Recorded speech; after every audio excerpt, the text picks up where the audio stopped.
Okay, my friends, here it is. The video that is going to explain to you everything you need to know in order to make the correct decision on whether or not to utilize cover crops in your garden this year. Because there's a lot of talk about cover crops now, it's becoming very popular, but I'm seeing from you guys that there's a lot of confusion about this. And so I'm going to clear all that up right now, and this video is going to focus on helping you decide whether or not to utilize the magical power of the cover crop. Because it's not right in every situation, and I'll explain to you why, but it is really good for certain situations. So to understand this, we must first understand why we are utilizing cover crops. And to understand this, we must look to the way that plants interact with the soil. So as we know, if you're watching this channel, you know this already, that no amount of nutrients in the soil can be directly absorbed by the plant itself. You put a fish or manure or whatever it is into the soil, it cannot be absorbed by the plant. It must first be passed through the soil food web. Bacteria, fungi, arthropods, protozoa, nematodes, all that complex web of perfection. It has to pass through all of that first, and then it becomes available to the plant. And so we must have microorganisms in a natural garden growing setting. So the cover crop is powerful because it nourishes the community of microorganisms in the soil that are specific to the plant. You see, there are many different kinds of microorganisms in the soil. Some of them digest organic matter and decay things and release nutrients that way, but there's a whole set of microorganisms that only eat the sugar that is produced from the roots of plants. They're called root exudates. So, and those are the ones that are really specifically important to the plant's overall health. And that takes a little bit of time to establish that relationship with the soil and the roots. And so for this reason, this is what a cover crop does. You plant the cover crop in the fall, and it sprouts a bit, and it grows some, and then it goes dormant over the winter. And then in the very early spring, it resumes growth again, and you then terminate it and utilize it in one of two ways, which I'll explain in a moment. But why is this even beneficial? Because, contrary to popular belief, the only way to actually build soil is through having a living root in the ground. No amount of organic matter that you put in or that you till in or anything, that's not technically building soil. That's adding fertility, yes, but we really want those specific microorganisms that are formulating the relationship with the plant roots and eating those sugars. And so in order to do that, we must have a living root in the ground. And this is what the cover crop does. All winter long, it is harnessing, it is capturing the sunlight, combining the elements, and nourishing the community of microorganisms that are specific to the survival of plants. Okay? So that is why it is so important. Now, how do we utilize this when it comes time in the spring to plant our crops? Now listen closely. This is what is important because this is where all the confusion comes in. So in the springtime, there is one of two ways, well, there's many ways, but essentially one of two ways to utilize the cover crop. One way we will call the no-till method. The other way we will call the green manure method. In the no-till method, you terminate the cover crop at a specific time, and then you do not till the soil, as the name implies. And the roots of the plants decompose, and that complex web of relationships that is formed by the microorganisms in the soil is left intact, so that when you then go to plant your plant, those microorganisms are ready to go and hungry to be eating the plant root sugars, the exudates, because they're all already there. And the decomposing roots aerates the soil. If you maybe I can show you some examples, but after a couple weeks after the cover crop is terminated, the soil is fluffy and light and spongy and just magnificent. It dramatically improves the quality of the soil. Now the other method is the green manure method, and that is the bit more conventional method in the sense of the last 70 years, industrial ag type and rototilling type. Now that, you grow the cover crop all winter, and then at a certain point, when you're ready to plant, a couple weeks before you're ready to plant, you till it all in, and that's what terminates it. And you incorporate all of the leaf matter, and the roots and everything get all ground up, and it decomposes in the soil. Now this is also very beneficial. You're adding a lot of organic matter, a lot of good nitrogen, a lot of microorganisms are there. In certain circumstances, it can be right for certain people in certain gardens, but it's definitely inferior to the method of the no-till because all those relationships are left intact. The very delicate fungal hyphae, the strands of fungi and all of that is left right there. And so that when you plant your plant into that no-till cover crop method, your plant is ready to go. It hits the ground running, okay? But here is the thing.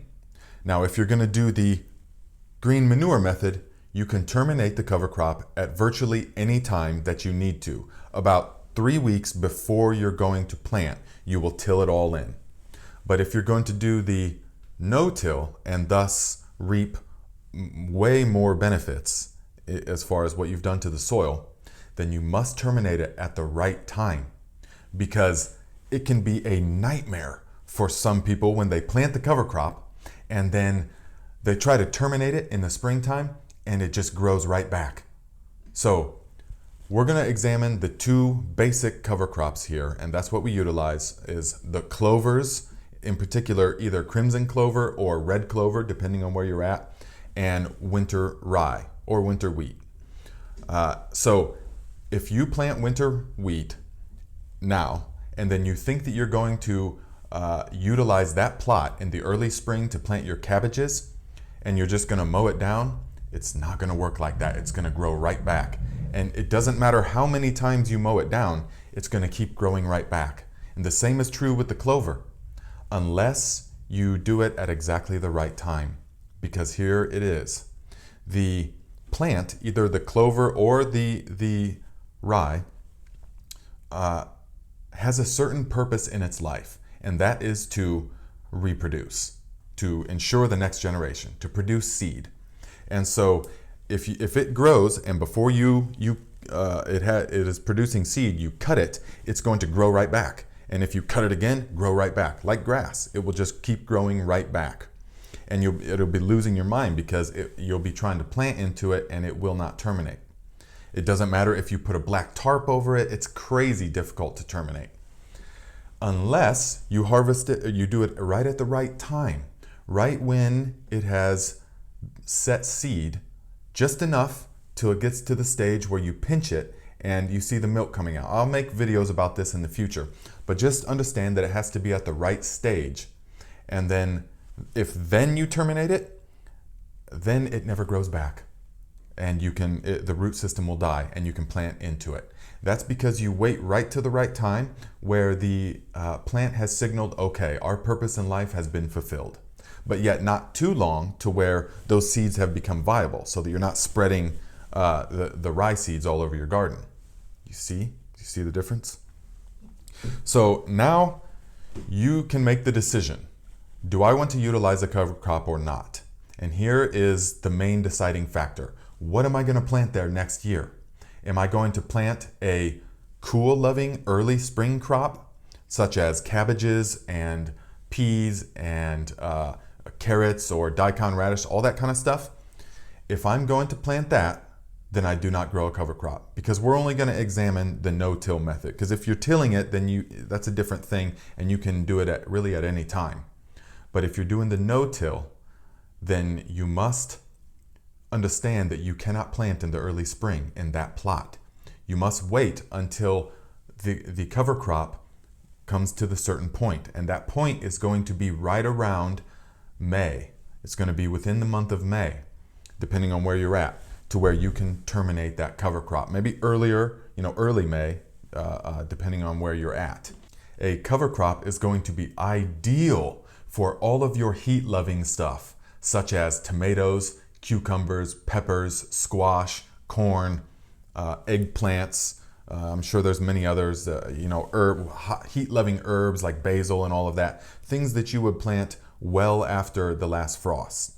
So those crops are going to be ideal for the cover crop. You can plant a winter rye, especially if you're in the north. Guys, winter rye will survive to -40 degrees. So unless you're way far north, but it can survive the brutal winter no problem. It's just going to sit there and go dormant, but it's going to protect the soil and, like we said, nourish the microorganisms in the soil all winter long. Your growing soil. So you'll utilize winter rye, a mixture of winter rye and like crimson clover if you're in zone 7, 8, 9, 10, crimson clover. If you're in zone 6 and below, you want to utilize red clover. And I will have links in the description to both of these things, all three of these things I'm talking about. The winter rye, the red clover, and the crimson clover. And now you can decide which one is ideal for you. So if you have a plot that you are not going to plant cool, loving spring stuff in, then you can plant a cover crop, and you should plant a cover crop. And then you will terminate it about 2 weeks before the last frost. But I'll make videos on to know exactly when to terminate it. And if you do it at the right time, it will be perfectly fine and adequate to then plant your heat-loving crops in. But if you're going to plant cool-loving crops, the cabbages, the kales, the collards, all of that, then instead of a cover crop, you just want to add fertility. You just want to add manure, grass clippings, leaf mold, and keep a nice, thick, heavy layer of mulch on the soil all winter long. And I'll make videos about that coming up as well.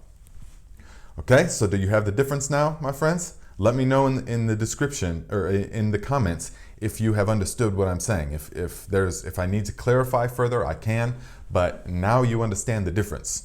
So this is basically it, my friends. Now, make sure that you leave a comment or you give the thumbs up to the video. That helps to grow the channel, and share the video with anyone that needs to know this knowledge. Check out the Garden Like a Viking Instagram account, which I just started, and we are going to be very soon starting the mushroom growing and the sprouting tutorials and the microgreens. So if you want to be a bit proactive, I'll put links in the descriptions to some of the best microgreens and sprouting seeds that I use and where I get them from. I love them. The place I get them from, top notch. Okay, so here we go, guys.